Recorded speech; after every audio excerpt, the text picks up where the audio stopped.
আমরা এক নজরে আবারও বলে দিচ্ছি, 5 ওয়াক্ত নামাজ কালাম পড়ে এরপরেও জাহান্নামে যাবে যারা, তারা হলো 17 শ্রেণীর লোক। আমরা এক নজরে আবারও বলে দিচ্ছি, হারাম খাদ্য যে গ্রহণ করে, 1, 2 আত্মীয়তার সম্পর্ক ছিন্ন করে যে, নাম্বার 3 প্রতিবেশীকে যে কষ্ট দেয়, নাম্বার 4 মা বাবার অবাধ্য সন্তান, মা বাবার কথা শোনে না সে, নাম্বার 5 উগ্র মেজাজি, টেড়া, গোয়ার, সবাইকে দমায় রাখে, এই টাইপের লোক।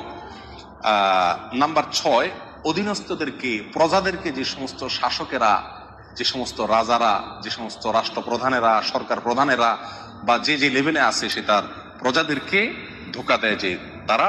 নাম্বার 7 অন্যের সম্পদকে অন্যায়ভাবে আত্মসাৎকারী ব্যক্তি। নাম্বার 8 উপকার করে কারোর খোঁটা দেয় যে ব্যক্তি, সে জান্নাতে যাবে না।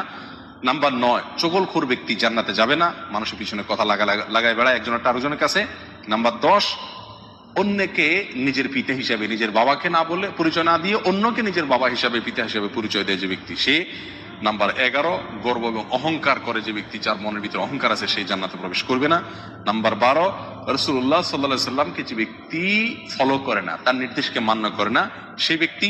নাম্বার 13 অকারণে তালাক কামনা করে, তালাক চায় যে মহিলা, সেই মহিলা। নাম্বার 14 দুনিয়াবী উদ্দেশ্যে যারা এলেম শিখে, কোরআন হাদিস শিখে, এলেম অর্জন করে, আলেম হয় দুনিয়াবী উদ্দেশ্যে, দুনিয়ার কোনো ধান্দায়, আল্লাহকে খুশি করা ছাড়া অন্য কোনো ধান্দায়, তারা। নাম্বার 15 চুলে বা দাড়িতে কোনো জায়গায় কালো কলম, পিওর কালো কলম ব্যবহার করে যারা, তারা। এবং নাম্বার 16 যে কোনো ভালো কাজ করে সেখানে মানুষকে দেখানো, এটা ফলাও করা, প্রচার করা, এই উদ্দেশ্য থাকে যাদের, তারা।